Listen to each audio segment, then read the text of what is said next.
Hello, this is Richard Long with the Learning First Alliance. I want to welcome you to our webinar today, Unpacking the 2022 Local Elections, Results and Trends Impacting the Local Elections for 2023. We have a panel of people with various experience and expertise related to our topic today. We have a moderator with extensive background both at the national and state and local level. John Heim, who's CEO and Executive Director of the National School Boards Association. And before I pass it to you, John, I just want to remind people that please put your questions in the chat box, and at the end, we will have time, we hope, for a question and answer. John, thank you. Thank you, Richard.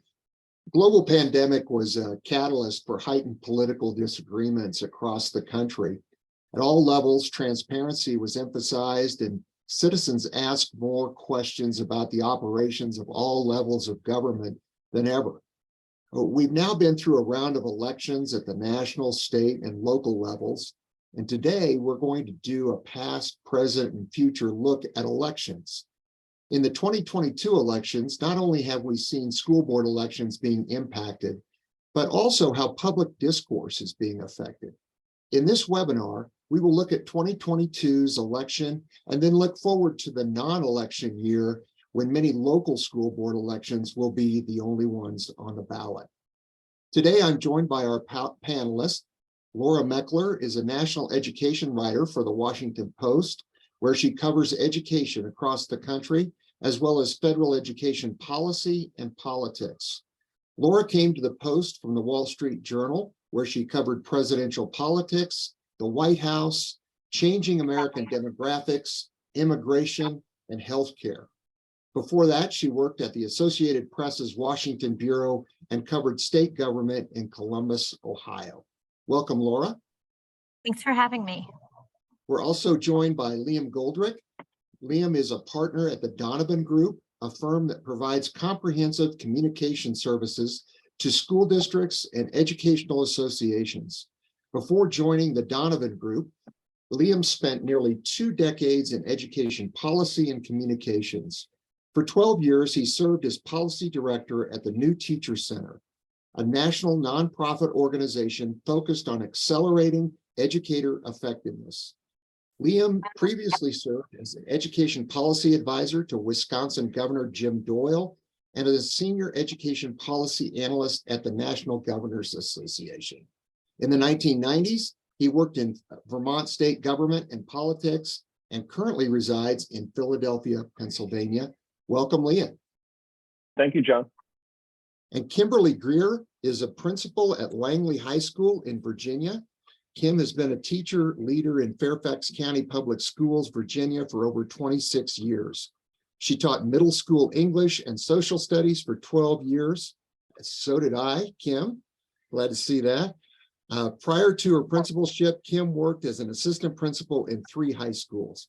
She served on various leadership committees for school districts and serves on the board of directors for the National Association of Secondary School Principals. Thanks for joining us, Kim. My pleasure, John. Thank you. We're going to start out, I'm going to start with Laura and ask her, you've done extensive reporting on what's happening in a wide range of school districts. You want to talk to us about what you're finding? Sure, I'm happy to. I think that it's helpful to put all of this into some broader context about sort of schools and politics and school board politics. Our school board races are typically nonpartisan and aren't supposed to be, political. However, of course, we all know that, politics and schools have been intertwined for a very long time. The subject changes over time. Maybe once it was school desegregation or teaching evolution or abstinence-only education, and on and on and on. It just depends on sort of where you are. And the time we're living in now is no exception. And in some ways, it's even more extraordinary in ways that I'll get to in a minute. I think that what you said in your intro was exactly right, that the pandemic really had a profound influence on schools through a political lens for a couple different reasons. One was that, the pandemic coincided with George Floyd's murder, and there was a lot of attention on issues of racial equity. There has been for many years, but it was a renewed attention. Some parents didn't really like the sort of equity focus that was happening in some classrooms as they knew more about it because of the fact that kids were learning from home. And then there was completely separately, but in ways that converged, you had big debates over mask policy and school reopening, and a lot of anger on the part of parents who felt that those policies were too restrictive. So we ended up with this spilling out in many different ways. There was these very nasty school board meetings, mostly in 2021. There were policies being questioned on the district level, whether it be what books were being read or the curriculum or district level equity policies. And then you also had that sort of naturally spilled over into elections. But I think the thing that was different this year from what we've maybe seen in the past is that you really had it nationalized, and to a large extent, you had national organizations making endorsements. You had Moms for Liberty. You had this group called 1776 PAC. They both offered money and support support for conservative candidates running. You also this last year had some reaction on the left with a group called Red, Wine, and Blue that was trying to give support to more progressive candidates. So you had a lot more that all heightened the politics. Even in Florida, you had the governor, Ron DeSantis, actually make endorsements in school board elections, which I think, I don't know if it's unprecedented, but it certainly is unusual. So, what are the results of all of this? It's interesting because we do have some information. We're actually here at the Post doing some more analysis on this, but Ballotpedia did do some look at the largest districts. They categorized the winners to determine what kind of positions they had taken on these hot button issues. And they found more or less about half of the winners were on the conservative side and half were on the other side of these issues. And it's kind of hard to know what to make of that because we don't really have comparison data from previous elections. So is half winning a lot, or is it what we would expect in this kind of divided country that we live in? I think those are questions that we're still unpacking.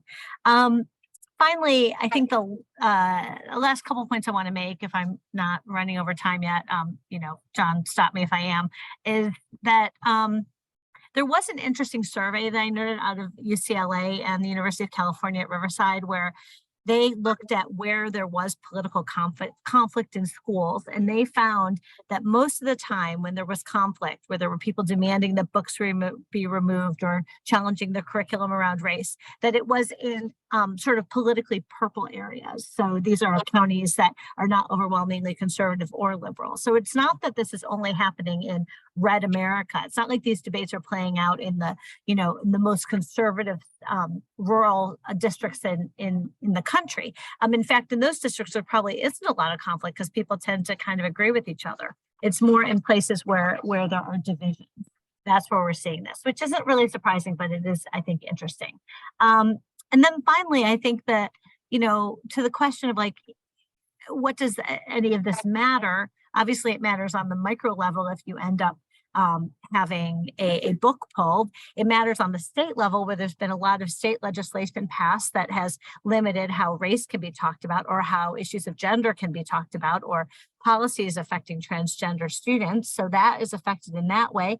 And it's affected in the local level, where you have the school boards in all over the country who come in and just fire the superintendent without cause, just right out of the gate. You've seen that in many places. And it's not even always clear exactly what they're objecting to, but it's sort of like, we don't like what you've been doing. And, it's sort of ironic in some cases because they'll say things like, well, just look at the test scores. They're terrible. Well, in that district, most likely the test scores have been terrible for a very long time. And that superintendent's been there for, a year and a half. So it doesn't necessarily make sense that you would say that's the reason why they're getting fired. I think they're getting fired because they represented something of the status quo. This new school board leaders come in and want to shake things up. So, and they are doing so. So, we can get into that more down the line, but I think that's a pretty good, maybe table setter.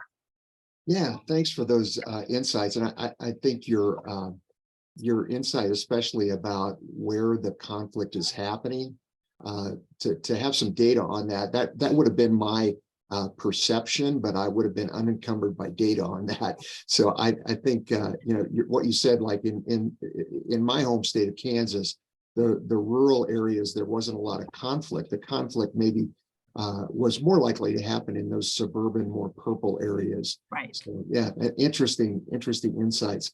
And Leanne, you've been working with these school districts and that are facing many of these issues.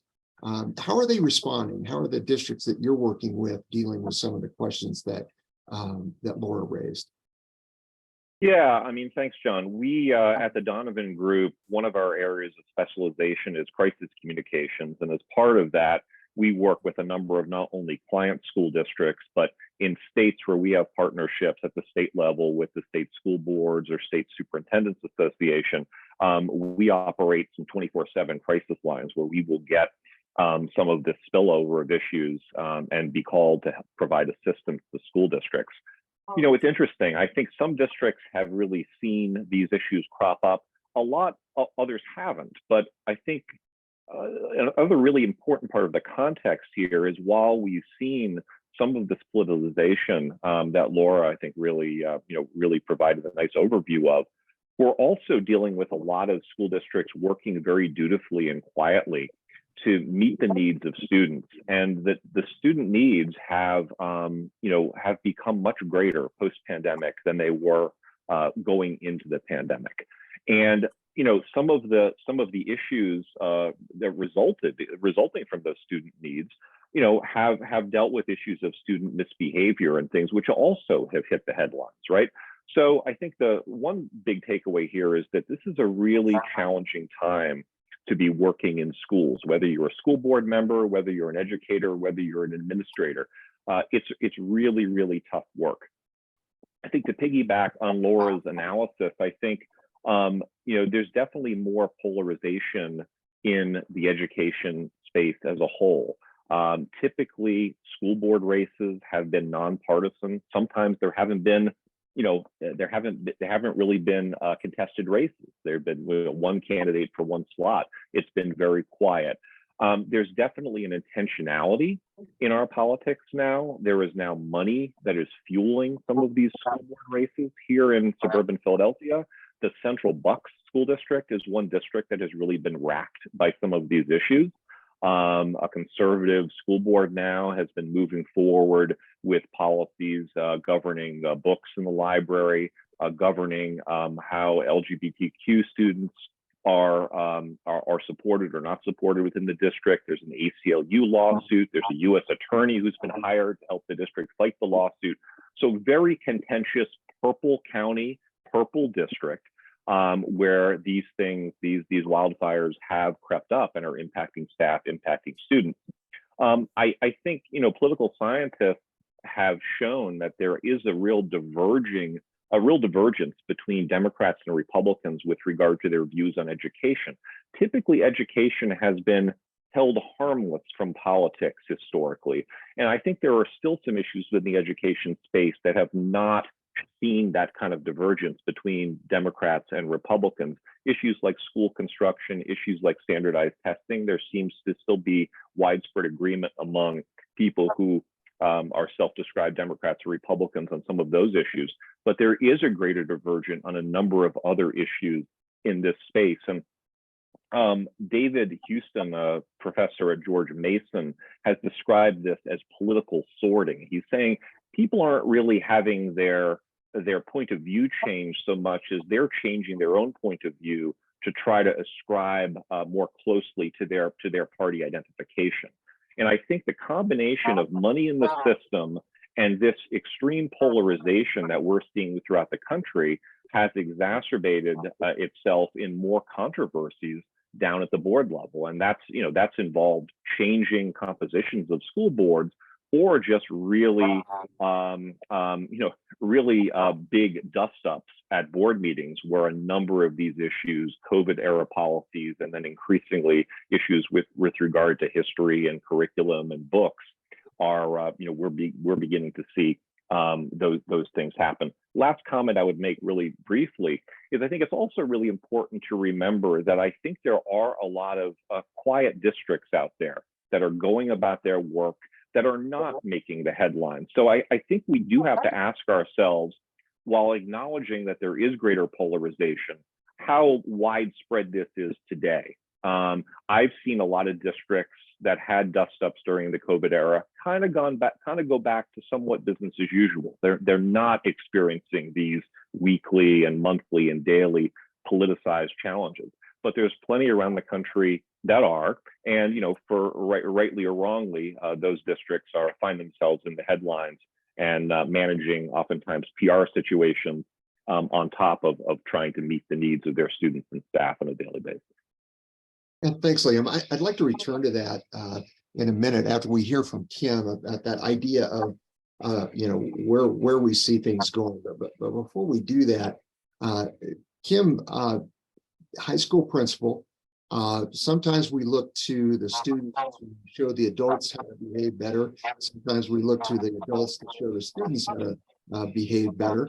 But in your view, what sort of effect is some of the discord at the board level? Has that had an effect on life at a typical high school? So, I can only speak from personal experience, and I can say that thankfully, when it comes to our local politics and just our day-to-day operations within the division where I serve, our board has remained committed and unified in the day-to-day support of our students and our schools. So where we are seeing, of course, things coming into the school, it has to do with things happening on a larger level. You mentioned masks, you mentioned, dealing with things such as LGBTQ students, the change in the Roe versus Wade law. All of those were issues, of course, as I am leading a high school that came to us, and our students had voice, and they utilized those voices by way of, holding walkouts and peaceful student protests. And of course, as a high school principal, that is part of what our job is to prepare our children to be adults in the world who are able to make change, but in a productive manner. And so it warms my heart when our children are utilizing those constitutional rights. I love the fact that it is recognized that those of us working in schools are often quietly working to meet the needs of our kids. That's what it's about for us day in and day out, making sure that our kids have what they need. And education's never easy. In the current climate in which we are working with children and educating them, it is in some ways has been made much more difficult. But for me as a leader, again, it's twofold. It is about making sure that we see our role as educators as part of a larger fabric within our communities. Within my community, I am in Fairfax County, where we enjoy a number of national headquarters. And when we speak to these business leaders, they often talk about what brought the businesses here, and it's the schools. And so they want to continue to see our schools thrive, and they have a personal, a dedicated point in order to make that happen. And so that bodes well for us. But it is also about making sure that we are keeping focus on kids and making sure that we are controlling our own narrative as educators. Sometimes easier said than done. But, it's very easy to have those external voices speaking on our behalves, but we need to remember that we are the professionals, and we are the ones who do come to the table with the years of training and experience when it comes to working alongside young people, not just in educating them, but understanding them developmentally and then being able to be advocates for them. So over the past couple of years, as someone has talked about equity and creating safe spaces for our children, not only to thrive academically, but emotionally as well, it has meant that we needed to make sure that we are considering all of our children and the varied needs that they are arriving at our school doors with, and making sure that they do recognize that our schools are places where all of our students are seen, valued, and heard, regardless of, race, ethnicity, gender, sexual orientation, religion. Everyone is welcome. And so it's led to some conversations needing to happen with some parents who hold it differently.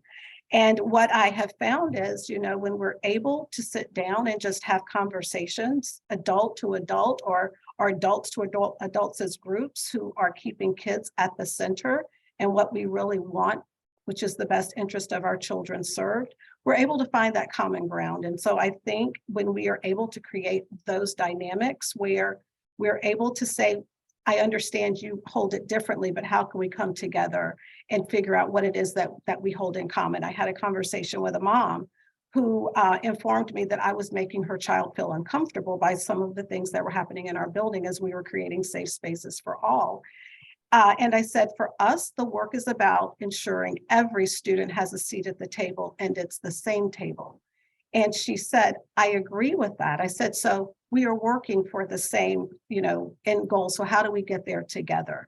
And so again, it's about us recognizing and understanding where our similarities lie and where we're able to use those as starting points, while also keeping our kids at the center of the work and giving our kids also a voice to be a part of the conversation, and recognizing at the end of the day that we are all working in service to them. I think it's interesting that you say that. As I was thinking about the issues we were going to talk about today, I was thinking about, good school systems have processes for parents and patrons to engage with the system.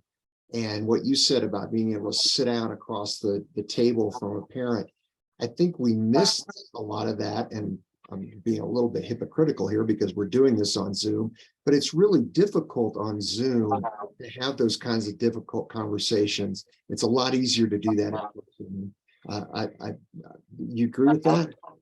Yes, and it's also about, sometimes creating the space. Just this week, I had someone who wanted a meeting with me. Well, looking at my calendar, I could get him in next week.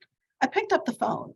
And he was shocked. And I said, I understand you have a need. And so it's more important for us to get to how can we resolve this for you than me trying to figure out a way to meet it in the way you thought that it was going to work best. And of course, it led to a great conversation. And he was very appreciative. So again, it's about remembering that we're human. And at the end of the day, we all are working toward the best end that we know how on behalf of our kids. And when we keep kids at the center, I think that helps us all elevate to be better human beings when we're really focused on them and what is in the best interest. Yeah, thanks, Kim. I'm going to go back to a broader level. And I mentioned I was a junior high history teacher, so my depth of knowledge isn't great, but I do have some breadth. And I remember that in 1918 we had a pandemic, and the world kind of turned upside down. And then in the next election, Warren Harding ran on a platform of a return to normalcy. I've always kind of thought that term was interesting, but as we look ahead, Laura and Liam especially, as we look ahead to the next election and beyond, do you think that voters are interested in that message today? Do you think that they're interested in maybe a return to normalcy, or will we see things get even more intense? I think we're going to see a little bit of both, John. I think we're returning to normal in some ways in schools, although I think it's a different type of normal than we entered into the pandemic with. But I think you're going to see, a continued increasing polarization as well. I think what it looks like is going to be quite variable, community by community. I don't think there's going to be one, I don't think we can sort of, try to quarterback this and say, this is what every district across the country is going to look like. One thing we're really working with districts on is to try to be proactive around these situations though as well, right? There's a need to be reactive in certain cases when a crisis happens, when a dust up occurs. But we always remind district leaders that we work with that it's important to continue to share their story and to share their why. It's about making the broader community aware of how schools are operating and how they're meeting the needs of kids. But it's also to remind people why the adults in the buildings and in the systems are doing what they do. We find that, in education, sometimes we talk a lot about the what we're doing, but not the why behind why we're doing it. And that's a really important element, I think, for schools and districts to communicate, particularly during these challenging times, to try to find those spaces to meet people halfway, but even in their more impersonal communications, to find room for that space. we find that district leaders and school leaders that have done this effectively prior to and during the pandemic were able to build a really deeper wall of trust. So when legitimate controversies erupt, they can draw from that well to try to find common ground. Now, sometimes in this political world, the people coming at the districts don't necessarily have goodwill. They're looking to tear down and disrupt. And in those situations, those are situations you have to manage both from a PR standpoint. But the danger I think that a district can fall into or a school can fall into is to allow those situations to suck all the oxygen out of the room and lose focus on the real work, but also lose focus on communicating that real work and painting that picture for the community and for the parents and families that rely upon that given school and given school district.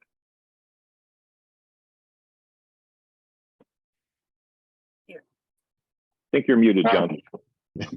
My only goal was to get through an hour without doing that, and I've failed. Lori, you want to look in your crystal ball and tell us what we can expect in the years ahead? Well, as Yogi Berra once said, predictions are very difficult, especially when they're about the future or something to that effect.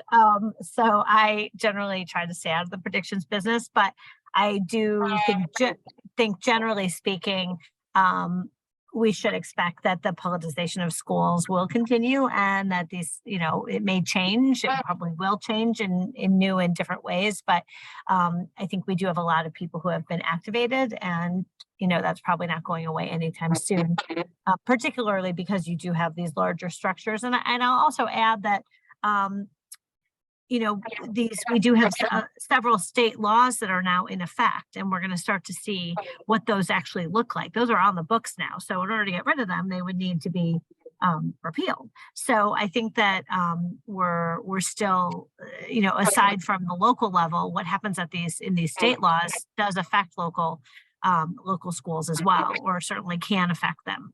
So I think that's something to watch for. Even if no more are passed, there's a lot that have already passed.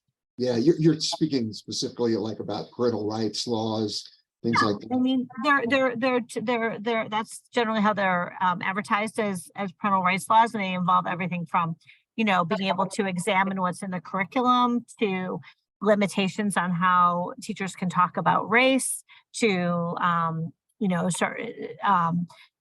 limitations on how gender identity is dealt with. Like these things have been addressed. There's a lot more pending. So, some of them are sort of written in a way that I don't know how much practical effect they really will have, but others do, I think, have an impact. And beyond that, I think that our reporting has found, there is a chilling effect on teachers, whether regardless of, how easy or hard it would be to convict them. No one really wants to be in a position of testing it.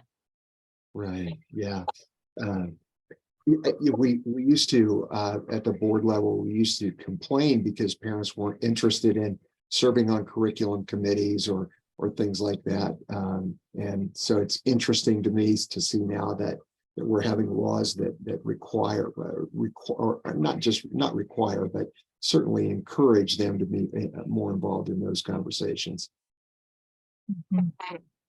Kim, I'm going to return to you, and as we think about more civil engagement, civil conversations, have we learned anything in the last couple of years that we can apply going forward that will help us move forward in a positive manner? I think the notion or the fact that we have to consider that education has changed. When we consider the course of what American schools have looked like over the past, let's say 20 or 30 years.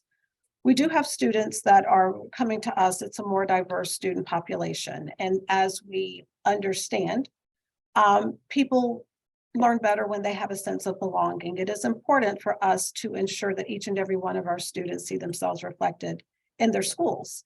And for some people, that may prove somewhat challenging because it is not the educational system that they encountered. But rather than having people feel that it's right or wrong, there's nothing wrong with considering that education continues to evolve. And just as in any other industry where there's always new, tactics or or new innovations being employed. The same thing is true with education. And it's not something that necessarily people should shy away from, but we really need to recognize and embrace the enriched tapestry that each and every one of our schools has when we do have students who are coming from different backgrounds, and we have educators who are coming from different backgrounds and are coming with different experiences. So I would just offer that as we are considering how we're moving forward, that we understand that there's really, again, room for everyone when we consider American education. And what makes our country so great is the fact that we are, people that are coming from many different backgrounds. We're coming and we're working in partnership really for the same outcome, which is to ensure that everyone experiences success. So, and again, I recognize that a lot of times what we're dealing with, we see it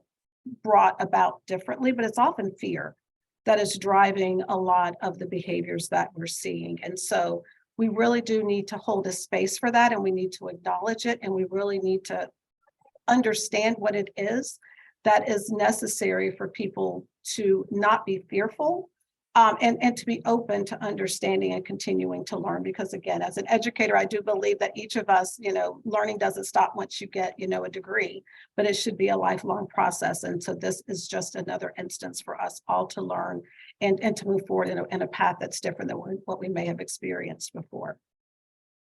Thanks. And, along those same lines, Laura, Leah, what do you think? Can we look back at the last couple of years and say, here's some things that we as a society, or that even local school boards should have learned from what's happened over the past couple of years?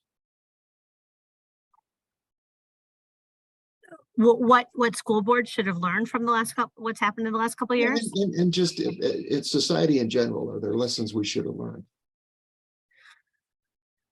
I mean, I'll let Liam take first crack at this since he's advising these people. And then I'll come in yeah, I mean, I think one of the lessons that I think school boards hopefully have learned, and school districts and schools have learned, is that real engagement is really hard. I think one of the challenges we're constantly grappling with in our partnerships with school districts is ensuring that districts do a real dutiful job of reaching out to all members of the community, right? I mean, you think about a school district community, it's already bifurcated to start. You have, the group of parents and families who have students in the system who are necessarily more greatly engaged and connected. Then you have everybody else who generally tend to be a little more disconnected. But then you think about, different members of the population. You have differences based on race and age and ethnicity and language, right? And many of these factors can create roadblocks to connectivity with the district. And, I think some of the opponents maybe on the right would say that, shining a light on districts is actually healthy for democracy, because for too often they've operated kind of in this dark room, board meetings where no one's paid attention. Now, many of these board meetings are on YouTube or are being live streamed, and there's the opportunity for community members to see what's going on. I think at a certain level, I think that's healthy. I mean, that's healthy for democracy. It's healthy for transparency. The problem is, I think we've also seen sometimes, certain forces hijack these proceedings. And it's not always clear to me that those forces are particularly representative of the community that school or district serves. So it's really hard work. It takes staffing. It takes commitment to ensure that everyone has a voice and everyone's opinion is being considered. It's really hard for districts which historically have not had really deep engagement, even with the entirety of their parent and family and caregiver community, right? So that's something districts really have to do a better job of leaning into. That can involve, better communicating with families and community members through mediums they want to be reached at, but also that human face that I think, Kim was talking about, to ensure that there are opportunities to have face-to-face with with a school principal, with a superintendent, even with board members. I think creating spaces for that connectivity and for those more honest conversations is going to be really important going forward. And as I think I said earlier, I think districts that had done a better job of that going into the pandemic seem to have had a slightly easier job as they were grappling with some of those challenges around distant learning and masking that we saw over the course of the pandemic. Yeah, I mean, I would agree that one thing that really upsets people is when they don't feel like they're being heard. And that can take a lot of different forms, but certainly communication is always a good idea. That aside, though, I do also think that, and especially if you think about the fact that, as we said before, a lot of these conflicts are in these politically mixed areas, that there are sometimes genuine clashes of values. And, all the communication in the world isn't going to necessarily solve that problem. So, which is why you see in America a lot of people sorting themselves into their tribal corners, where you see people living with people and near people who are like themselves. Yeah, I mean, there are some basic issues that do divide this country, do divide people, and we see them play out in schools. So I think that schools probably have some control over how they manage those disagreements, but talking about it doesn't necessarily make it go away.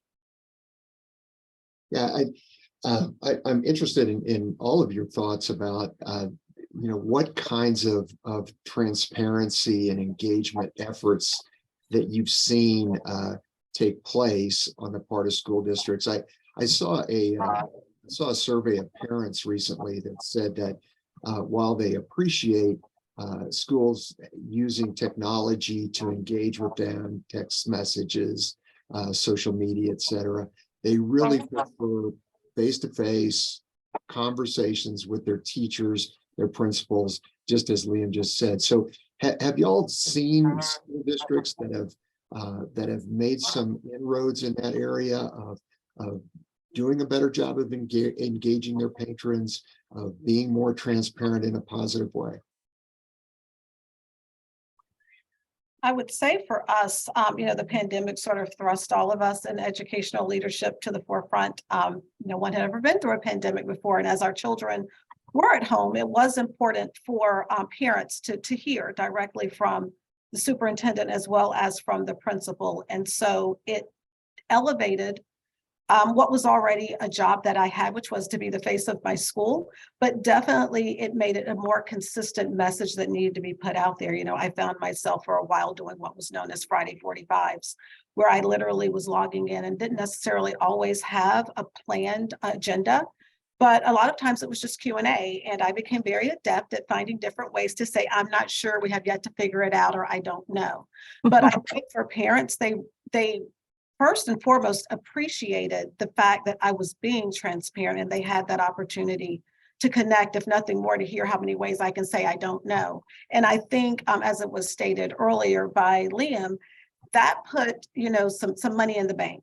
So when, as schools were reopening and maybe they didn't always understand or maybe always agree, there was already a level of trust that had been built. And so that's something that still continues even as we have come hopefully through the pandemic, and we are now in what I call a new normal. It's not the normal that we knew before, but it's now the normal that we're living with, and it's continuing to work, at least for our district and for my school specifically.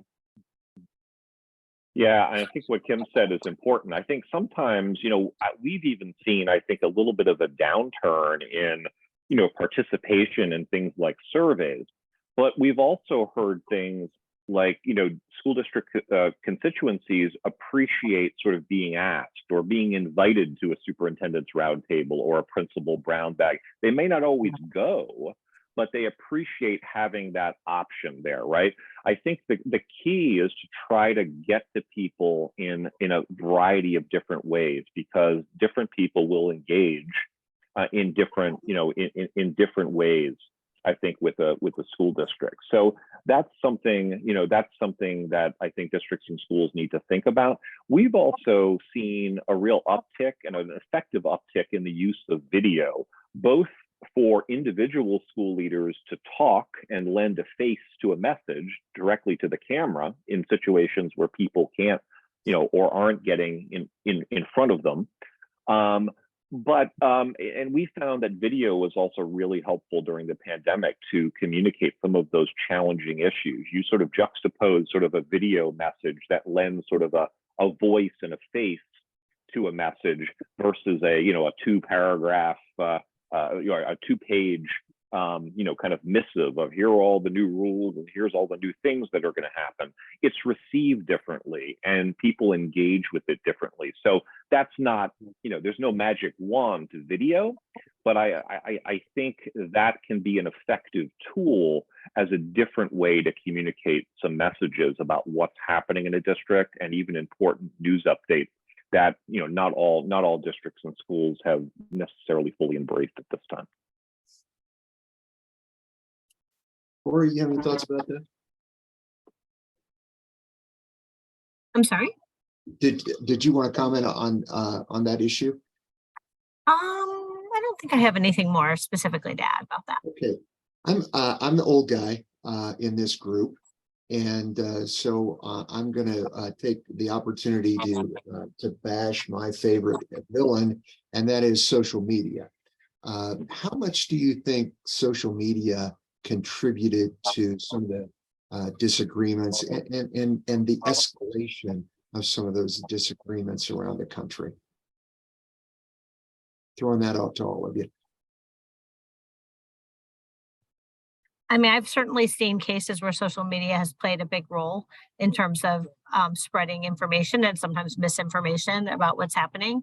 But I think it's kind of an academic question. It's sort of like, man shakes fists at sky. I mean, social media is here and it's not going away. And, smart people, engage with it rather than wish it, curse it.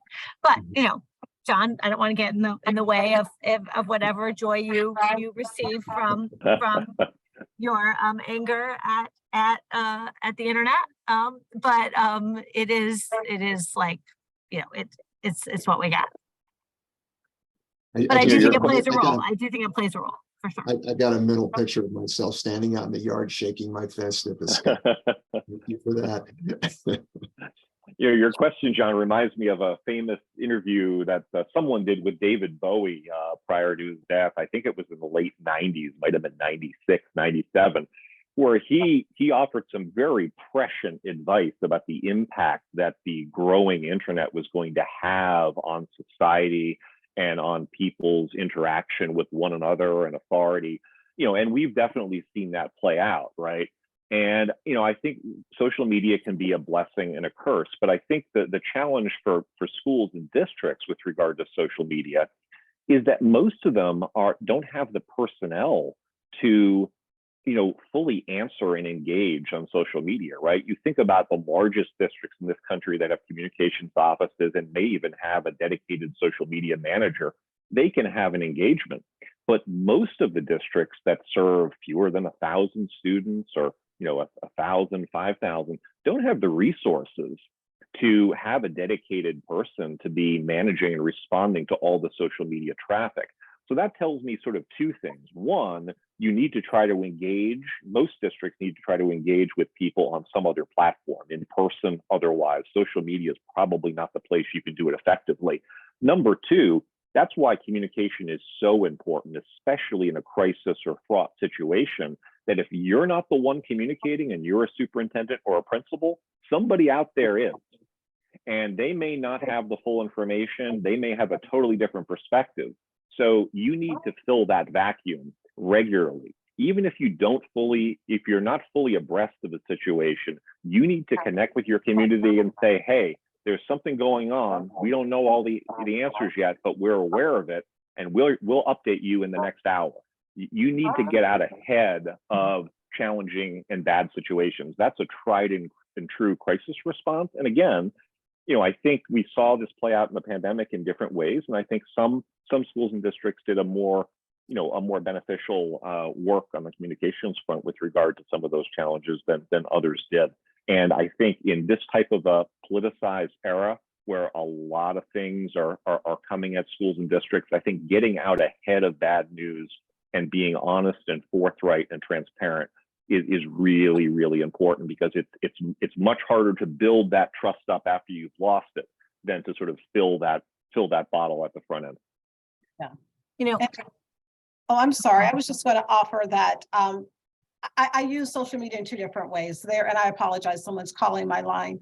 But for me, it is about first and foremost, you're controlling the narrative. And social media gives you a phenomenal way to do that. You know, when you are consistently on, and it could be nothing more than maybe posting the scores from, from a game. People are used to seeing that, but to your point, Liam, when something does happen, you have the checklist of things you're going through in your mind, and it's, call your boss, send an email, and put it on social media. And to the point, you may not know what it is, or it may just be very quick, unexpected issue at the building, kids are fine, learning is continuing. And again, it sort of kills whatever ulterior thought may be happening, because when people don't know, they are going to fill the void with their own, oftentimes, misinformation. And so social media creates a whole host of challenges when it comes to working with kids day in, day out, but it does provide an opportunity for us to once again to craft that message and to build a bridge with all of our community members. I would just add to which that sounds very, this is not my job, but it sounds very smart to me what you said. And I would just add the other layer that people may not think about, especially it reminded me Liam, when you were talking about the fact that sometimes these are small districts, is that there's been, a collapse of local news coverage. So whereas you used to have like a suburban newspaper that would cover a local school district very closely, or, even in a weekly newspaper or the main metro area paper. I mean, those staffs have gotten smaller and smaller, fewer reporters, many newspapers have disappeared. The number of journalists who have disappeared in this country is frighteningly high. And that means that you are not going to necessarily have what is hopefully somebody who approaches things from a fair and balanced way, at least attempts to, writing about whatever the thing may be. You may or may not, depending on where you are. So the local Facebook group may be the local newspaper, akin to that. That may be where people are getting their news. And people are posting who are in the know, relatively in the know, partially in the know something, have opinions. And I do think that ignoring that and saying, well, we don't have someone for social media is probably a bad idea, because that's where the conversation is taking place in a lot of times. So, I don't know, people with different jobs in mind figure out exactly the right way to do that and the right way to engage, but you don't want to probably get in a pissing match back and forth with someone on Facebook. But those conversations are happening out there in real time. Yeah, that's a great really point, Laura. Yeah.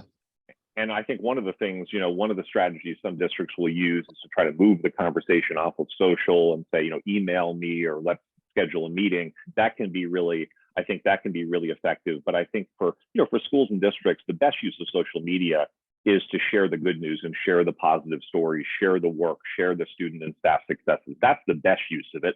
But yeah, in a very fraught situation, it can also be a tool to get some updates out to communities too. When something unexpected happens. But generally, it's a way to share the successes and kind of share your story and make sure you're contributing to that medium, because people are there. And if districts aren't there and aren't doing an effective job, people are going to get other content, or they're going to get information about your schools and districts from some other informal source. Kim, I think I interrupted you earlier.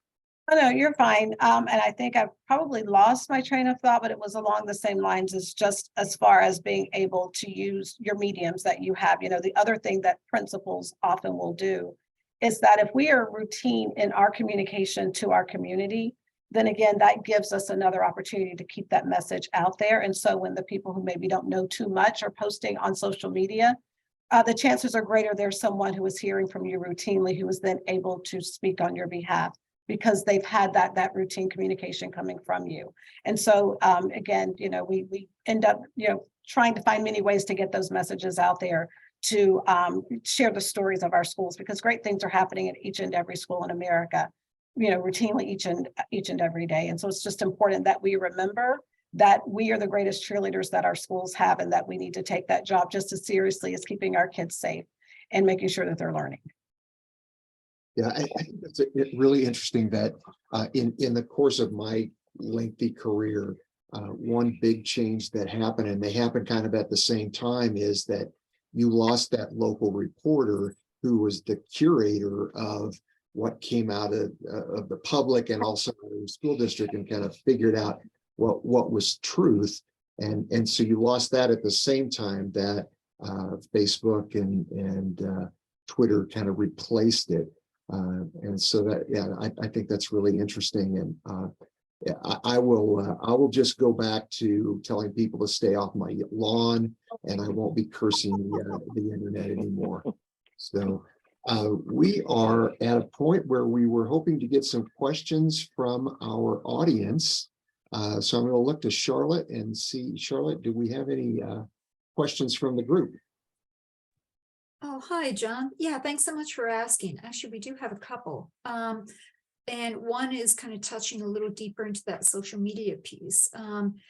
So the question is, students they're listening and they're watching to what's happening both in local elections and in their district and community. So, and this is of course happening particularly in social media. So what are some of the lessons, or what are the takeaways that we would hope that they come away with? For us, when we think about social media, it is a different platform, and it's a way of communication. And so our district is very intentional in teaching digital citizenship and ensuring that we are helping our students learn the appropriate way to engage with social media. And along the same lines as we are working to cultivate, learners who have the content down, we also need to make sure that we're developing those soft skills for our students as well. And so we often will find ourselves having conversations and lessons that really boil down to how is it that you interact with other people in a manner that is appropriate and that is going to be respectful. And of course, social media is just an extension of what we would be doing if we were face to face. It's just in a different medium, and helping kids realize that what is that digital footprint is there forever. And so they do need to be thoughtful and intentional regarding anything that they're posting, which can sometimes be interesting when you're dealing with adolescents who are so in the moment, but we definitely are keen on making sure that we're doing our part to help. Thanks. Yeah, Kim. that's a really important lesson, I think, that Kim said. And like, I can even think about, there are some situations where we've, helped districts draft some crisis responses to something that got generated on social media. And, oftentimes one of the elements to that we will suggest they put into a communication back to families and caregivers will be, kind of the importance of kind of monitoring and being sort of careful with regard to your behavior, what you share, what you consume on social media. I note that I think New Jersey, just last week, became the first state to pass a media literacy law, where they're going to require a media literacy to be taught in the schools. I think that's a really, important thing to allow students to grow up as adults and be consumers of information from a whole bunch of different sources, right? It's not like the old days where you got your news from one of three networks and some newspapers of record and a trusted local paper. Those days are long gone. But I think I think for districts and schools too, I think they really need to think through how much students are also an audience for some of their information, right? And are they meeting the students where they are? I think traditionally a lot of districts are on Facebook, which has been the traditional go-to social media platform for most parents. That's changing now. I think we're seeing Instagram creep up quite mightily among parents as a whole, particularly younger parents. Many students, high school students, are also on Instagram. So that can be a very important platform to showcase video, showcase photographs, share successes at the school level. But students are also increasingly on other mediums too, TikTok and more. And districts have to make some choices and decisions there about whether they're going to provide content through some of those mediums where they know their students are at. I think what you said, Kim, too, I think, staff members are emissaries and communicators, whether it's part of their title or not. They run into people in the community, they run into people in the grocery store, people ask them questions. They are communicators for a district. You need to make sure that they are informed and they're given information too. Every information that goes out to the families and caregivers, make sure the staff have that information too, because they will be looked to as sources of information about your school, about your district. That's true of students too, particularly when you're thinking about, high school students, where people will look to them too about, hey, what's going on at the high school? What was that? We read about that in the paper. What's that all about? You need to make sure that students are treated with respect and acknowledged as sources of information and emissaries for their school as well. We always hear that the administrative assistants and the custodians are the most trusted voices coming out of a school system, and I think that's probably true. We have just a few minutes left. I'm going to give you all just one chance to, if you were a newly elected board member, going forward from today, what one piece of advice or what one piece of advice would you have for a newly elected board member going forward from today? My advice would be sit with kids. When we stop and we consider, if schools were a business, who would be our consumers? It's children. And so I would really advise them to sit with a group of students and to listen, really listen, and to take the message that is given to them and to help that cultivate what is ultimately going to be the platform that they're choosing to move forward with, because we have to remember that we are working on behalf of kids and we're preparing them for a future that we have yet to be able to even imagine, but it's going to be their reality sooner than we can even imagine and think of. That's great. Thanks, Kim. A couple quick points of advice. I mean, one, obviously, always be honest. Lead with honesty and transparency. Two, remember who you work for. Sure, it's the taxpayers, but as a board member, you also have responsibility to the students and staff and community served by a district or by a school, and keep that in mind. And then thirdly, as a board member, although you may be part of a block or you may have differences with fellow board members, try your best to enable the board and the district to speak with the single voice. It's really hard this day and age. It's really hard on certain boards, but try to get connected and stay together around some common elements that you can agree to in terms of looking out for kids, ensuring that you're providing the best education and support that you can, and meeting the needs of the greater community through the education your school and district offers. Well, I do not presume to give advice to board members, but I would say if I was going to give advice, I would say from a self-interested standpoint and from where I sit, is that not to be afraid of reporters. And that includes your local reporter, and also includes when someone from the Washington Post or some other national organization, knocks on your door because there's some sort of controversy going on. And that if you engage with them, chances are it will go better for you. I want to thank you all for being part of this panel. You've done a wonderful job. I want to thank everybody who tuned in today, especially call out Barbara Hunter for giving us some good advice in the chat. And we appreciate everything that y'all have done for us in the last hour. And this is Rich Long once again from LFA. This has been a very interesting panel, John, that you've moderated.